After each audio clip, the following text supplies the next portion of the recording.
I stood on the porch with one backpack as my mother smirked. "You will be back begging in a month," and my father slammed the door in my face. That night the stars seemed colder as I realized I was truly on my own.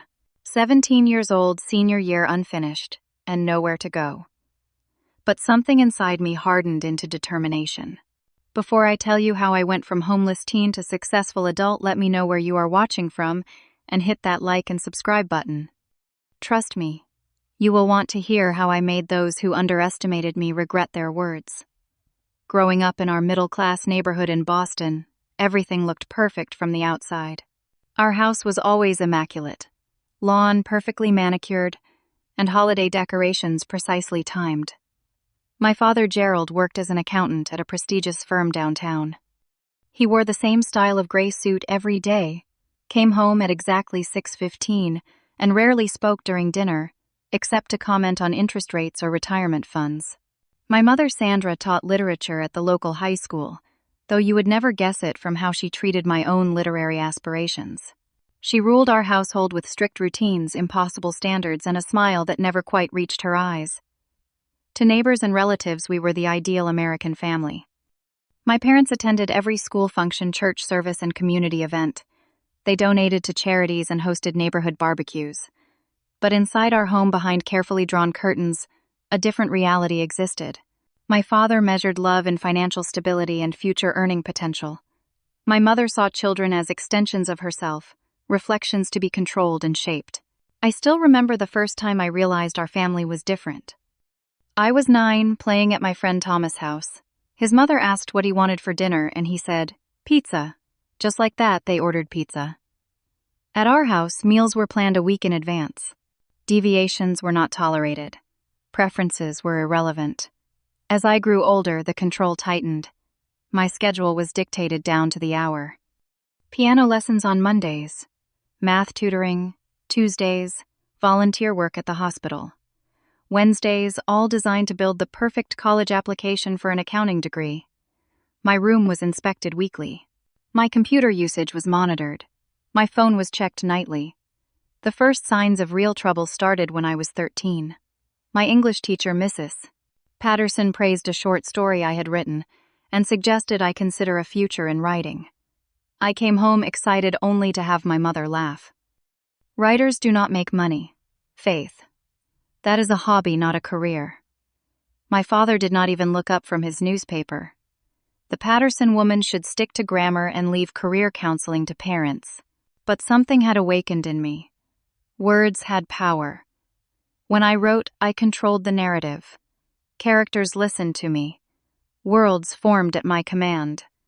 I began writing in secret hiding notebooks under my mattress. Writing stories late at night when my parents thought I was studying advanced calculus. At 14, I submitted a story to the school literary magazine without telling my parents. When it was published, I was ecstatic until my mother came to my room holding a copy, her face twisted with anger. "You did this without permission. This is not the path we agreed on." "We never agreed on anything," I said, finding my voice. "You decided." That earned me 2 weeks of grounding and extra tutoring sessions. By 16, the battle lines were drawn. Every A in English was dismissed, while B's in math or science were treated as personal failures.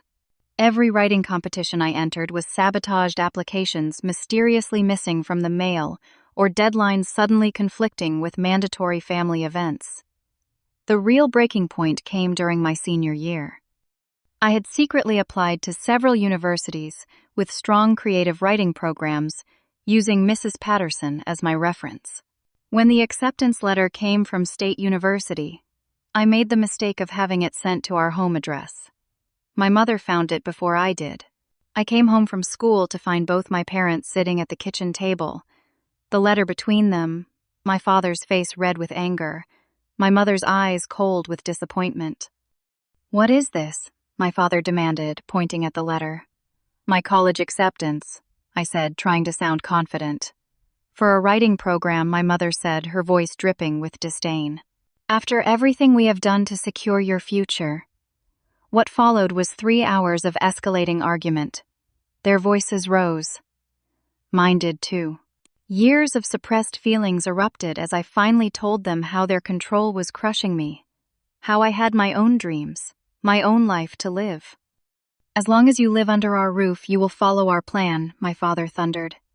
"If you want to throw away your future on some artistic fantasy, you will do it without our support." "Fine," I said, the word surprisingly easy. "I choose my dream." My mother laughed, that cold laugh I had heard directed at students who disappointed her. "And how exactly will you survive? You have no money, no job skills." "I will figure it out," I said. "You have until morning to reconsider," my father said. "Either you agree to study accounting at Richardson College as planned, or you leave with whatever you can carry." I spent that night packing one backpack with essentials, my notebooks, and the $217 I had saved from birthday money. When morning came, I placed my house key on the kitchen counter. "I am leaving." And that was how I found myself on the porch that spring evening, 17 years old, with my mother's smirk and my father's slamming door as my only goodbye. The first night of homelessness remains vivid in my memory. I walked for hours, eventually settling on a bench in Jefferson Park. The night was cold for April, and I huddled inside my jacket, trying to look invisible whenever someone walked by. I did not sleep, just sat there watching shadows and wondering if I had made the biggest mistake of my life. When morning came, I washed my face in a public bathroom and tried to look presentable. School was still mandatory, homeless or not. The day passed in a blur, focusing on classes while avoiding questions about why I looked so tired. When final bell rang, panic set in. Another night outside loomed ahead. In desperation, I went to Mrs. Patterson's classroom. She took one look at my face and my backpack and somehow understood. "Faith, what happened?" I broke down, telling her everything. Instead of the lecture I half expected, she grabbed her purse. "You are coming home with me tonight. We will figure this out together." Mrs. Patterson and her husband let me stay in their spare room for 2 weeks while I figured out next steps. They helped me apply for emergency aid as an unaccompanied youth and connected me with social services. Through them, I found a part-time job at Riverside Books, a small independent bookstore downtown. The owner, Jackson, became more than an employer.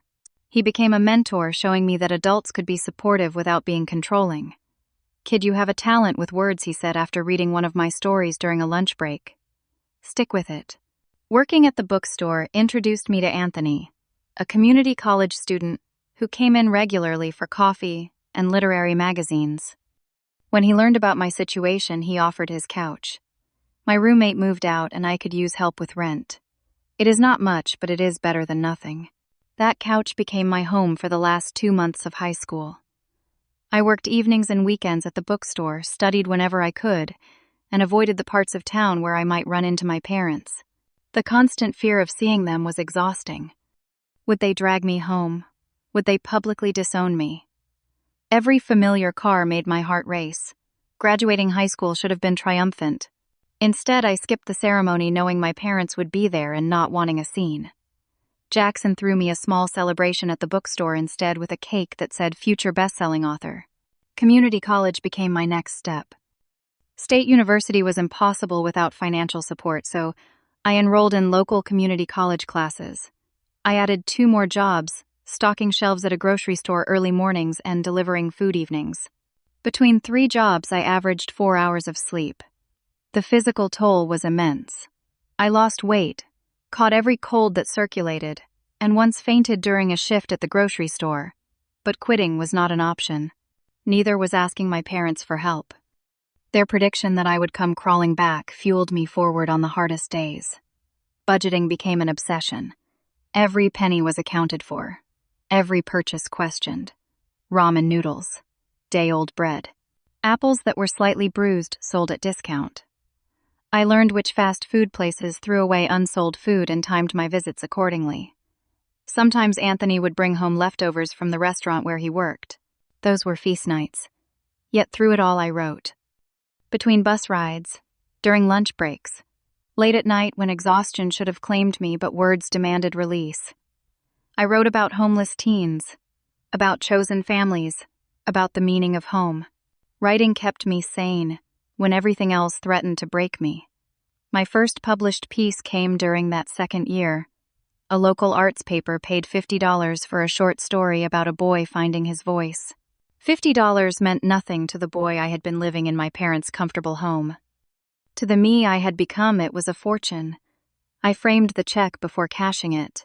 After 2 years of community college, maintaining a 3.8 gigapascals despite my work schedule, I qualified for transfer to State University with a partial scholarship. It covered tuition but not living expenses, so I kept working, though I allowed myself to drop down to 2 jobs instead of 3. My first real apartment was a tiny studio in a questionable neighborhood. The furniture consisted of a mattress on the floor, a desk I built from salvaged wood, and a chair I found on the curb. But it was mine, paid for with my own money. The pride I felt coming home to that empty room was indescribable. This was freedom, hard-won and precious. The trauma lingered, though. I still flinched at loud voices. Still felt panic when the phone rang, wondering if it was them. Still had nightmares about being 17 and alone. But I was surviving, and some days that felt like winning. My final year at State University marked a turning point. I had landed an internship at Horizon Publishing, a small press that specialized in literary fiction. The pay barely covered transportation costs, but the experience was invaluable. For the first time, I was surrounded by people who took writing seriously as a profession. Eleanor, the senior editor, took an interest in my work. "You write with unusual maturity," she said after reading samples of my writing. "There is authentic pain there, but also resilience." Through Eleanor, I met Sophia, a literary agent looking for new voices. We connected over coffee, and she asked to see my work in progress, a novel loosely based on my experiences. "Send me what you have, even if it is not finished," she insisted. Working full-time after graduation while continuing to write was exhausting. I had secured an entry-level position at Horizon, mostly reading slush pile submissions and writing rejection letters. The irony was not lost on me. The pay was barely above minimum wage, so I supplemented with freelance editing jobs on weekends. My apartment upgraded slightly from truly terrible to merely bad. I still ate cheap food, but allowed myself 1 dinner out each month as a reward for surviving. Small luxuries that would have seemed trivial before now felt significant. A new notebook, brand name cereal, a movie ticket. 1 year into this new life, Sophia called with news that changed everything. "3 publishers are interested in your manuscript," she said. "We are going to auction." The bidding war that followed seemed surreal. The final offer, a 6-figure advance, was more money than I had ever imagined possessing. When I signed the contract, my hand shook so badly, I could barely form my signature. The publicity team immediately began planning a book tour, including a stop in my hometown.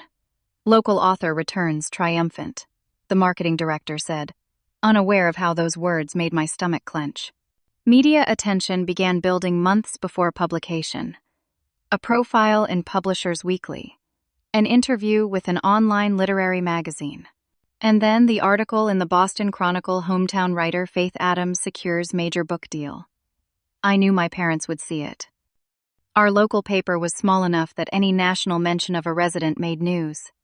I waited for contact, unsure what I wanted to hear from them after 5 years of silence. The call came on a Tuesday evening. "Faith," my mother said when I answered, as if we had spoken last week instead of 5 years ago. "We saw the article. Your father and I are so proud. No apology, no acknowledgement of the abandonment or pain, just the assumption that success erased history. That money could bridge what love had not." "Thank you for calling," I said, my voice steady. "I have to go now." "But we should meet," she pressed. "Now that you are doing so well, we always knew you would find your way." The rage I thought I had conquered rose like a tidal wave. "Did you? Is that why you threw me out with 1 backpack? Why you never once tried to find out if I was safe, had food, had shelter? You chose to leave," she said, her voice taking on the familiar cold tone. "Actions have consequences." I hung up, then turned off my phone and sobbed for hours. The next day I called my therapist Lisa, whom I had been seeing since signing the book deal, knowing success would bring complications. I felt like that abandoned 17-year-old all over again, I confessed. Healing is not linear, she reminded me. You have done incredibly well, but old wounds can reopen. What matters is that you now have the tools to process the pain. As publication approached, my life transformed in ways both wonderful and overwhelming. The book, titled Voiceless, released to strong reviews. A powerful debut, the New York Times called it. Sales exceeded expectations, foreign rights sold in 12 countries, and film studios expressed interest. Financial security, so long a distant dream, became reality. I bought my first home, a small 2-bedroom condo in a safe neighborhood with large windows perfect for writing. I furnished it carefully, creating the stable environment I had never had growing up. Through it all, therapy continued, processing childhood trauma, examining patterns in relationships, learning to trust after fundamental betrayal. You did not just survive, Lisa told me during one session. You thrived. But thriving does not mean the harm never happened. At a literary conference in Chicago, I met Taylor, a children's book illustrator with kind eyes and a quiet confidence I found instantly calming. Our relationship developed slowly, built on mutual respect and clear communication. When I finally shared my full history, Taylor's response was perfect. Thank you for trusting me with your story. For the first time since that night on the porch, I began to feel truly safe. 9 years passed from the night I was kicked out. My second book had just been released to even stronger reviews than the first. Taylor and I had moved in together, discussing marriage and possibly children someday. My career was established, my home secure, my heart healing. Then came the calls. Multiple missed calls from an unknown number over the course of 3 days. I ignored them until a voicemail arrived. Faith, it is your mother. Your father has had a heart attack. He is in Boston General. Please call back. Her voice sounded older, fragile, in a way I had never heard before. Still, suspicion colored my response. Was this manipulation? Another attempt to regain control now that my guard was down. I called Lisa immediately. I do not know what to do, I admitted. Part of me wants to ignore it. What does the other part want, she asked. To see if he is really okay, I said after a long pause. Not for them, but for me, so I can look at myself in the mirror. Then you have your answer, Lisa said. Just remember your boundaries. You can check on his health without reopening unhealthy relationships. Taylor offered to accompany me to Boston, but this felt like something I needed to do alone. I will call you every step of the way, I promised. The hospital corridor seemed endless as I walked toward the cardiac unit. When I stepped into room 412, the shock of seeing my parents physically aged nearly stopped me in the doorway. My father looked small in the hospital bed tubes connecting him to various machines. My mother sat beside him, her once perfectly colored hair now streaked with gray. She saw me first. Faith, she gasped, rising unsteadily. You came. I came to check on his condition, I said, keeping my voice neutral. How serious was the heart attack? Moderate, she said. They put in 2 stents. He should recover, but it was a warning. My father's eyes opened, widening when he saw me. Faith, he whispered. You look successful. Such a strange greeting, yet so characteristic of him to evaluate worth through appearance. We have missed you so much, my mother said, tears forming. All these years. 9 years, I corrected. 9 years without a single attempt to contact me until I became successful. That is not fair, she protested. You were the one who left. I was 17, I said calmly. You kicked me out with 1 backpack. I slept in a park that first night. My father made a small sound, something between a cough and a sob. I was wrong about you, he said, his voice weak. You proved me wrong. Not an apology, not yet, but an admission I never thought I would hear. I needed parents, I said simply. Not critics, not people who valued me, only if I followed their exact plan. We thought we were doing what was best, my mother insisted. We wanted security for you. No, I countered. You wanted me to be what you wanted. There is a difference. The conversation continued haltingly, painfully. I set clear terms for any potential future contact. Acknowledgement of the harm done. Respect for my boundaries. No financial discussions or attempts to benefit from my success. My father, perhaps softened by his brush with mortality, eventually managed the words I had needed for so long. I am sorry, Faith. We should never have put you in that position. We failed as parents. My mother struggled more, still justifying, still trying to rewrite history. But seeing my expression, she finally conceded, I wish we had handled things differently. Not a full apology, but a start. I left that day with an agreement to occasional phone calls. Nothing more for now. As I walked out of the hospital, spring sunshine warm on my face, I realized that I now held the power in our relationship. I could choose the terms. I could protect myself. I could walk away again if needed. The abandoned child had become an adult capable of setting boundaries, even with those who should have protected him from the beginning. The weeks following the hospital visit were difficult. Old wounds reopened, nightmares returned, and Taylor patiently held me through nights when sleep would not come. But gradually something shifted inside me.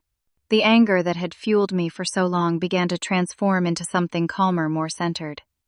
I do not need them to validate my existence anymore, I told Lisa during a session. For years, proving them wrong motivated me. Now I realize I succeeded for myself, not to spite them. The monthly phone calls with my parents were awkward at first. Surface-level discussions about weather, health updates, neutral topics. My mother still occasionally tried to take credit for my success. You get your determination from me, she would say, and I would gently redirect the conversation. My father was quieter, less certain of his place in my life. During our third call, he asked about my writing process, the first genuine interest he had ever shown. It was a small thing, but it mattered. My third book, focused on healing from family trauma, became my most acclaimed work. During interviews, I began speaking openly about my experience as a homeless teen, helping to raise awareness about family rejection and youth homelessness. If my story can help one person feel less alone, or help one family choose understanding over control, then sharing the painful parts is worth it, I told a magazine profiling my work. The foundation Taylor and I established to support homeless youth became my passion project. We provided emergency housing, education grants, and mentoring programs. The first scholarship recipient, a young woman named Ava, who had been kicked out for similar reasons, later joined our board of directors. Building my own chosen family continued. Jackson from the bookstore, Mrs. Patterson and her husband, Anthony from my couch surfing days, Sophia, my agent, Eleanor, my first editor, Lisa, my therapist, Taylor, my partner, friends who valued authenticity over appearance, colleagues who respected creativity, a network of people who chose to be in each other's lives rather than connected by obligation or biology. When Taylor and I married in a small ceremony by the ocean, my parents were not invited. That boundary remained important. Instead, Jackson walked me down the aisle and Mrs. Patterson gave a reading. Family is who shows up, the officiant said, words we had carefully chosen. The success that had once seemed impossible became normal. Foreign editions of my books lined one shelf in my office, a reminder of how far my words had traveled.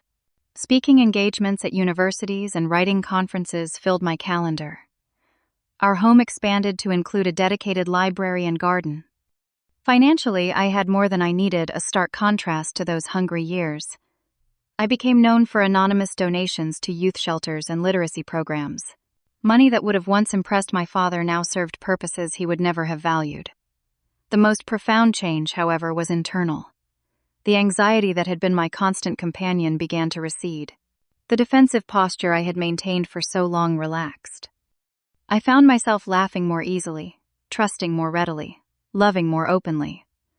The greatest revenge, I wrote in my journal on the 10th anniversary of being kicked out, is not success or money or fame. It is becoming someone who no longer needs revenge. When my mother called on that anniversary, perhaps aware of the significance of the date, I was able to speak with her calmly, neither seeking her approval nor rejecting her tentative efforts at connection. We would never have the mother-son relationship that might have been, but we could have a careful, bounded relationship based on who we were now, not who we had been. The hardest lesson I had to learn, I told a group of writing students at a workshop, was that sometimes the people who should love us unconditionally simply cannot. Their limitations are not our fault, and we do not have to limit ourselves to fit inside their narrow vision. Living well truly is the best response to those who doubted you. Not to prove them wrong, though that satisfaction exists, but to prove to yourself that their assessment never defined your potential. Self-belief when no one else believes in you is not just rebellious, it is revolutionary. Success means something different to me now than it did at 17. Then it was about survival and validation. Now it is about impact and authenticity. The boy who stood on that porch with one backpack could never have imagined the man I would become, not because of their rejection, but despite it. I am grateful now for the struggle that forged my resilience, though I would never wish such pain on another young person. The scars remain, but they have faded into marks of survival rather than open wounds of abandonment. What part of my story resonates most with your own journey? Have you ever had to choose between someone else's expectation and your own truth? Share your thoughts in the comments below. And if this story touched you, please like, subscribe, and share it with someone who might need to hear that standing your ground can lead to finding solid ground beneath your feet. Thank you for listening, and remember that your story is still being written and you hold the pen.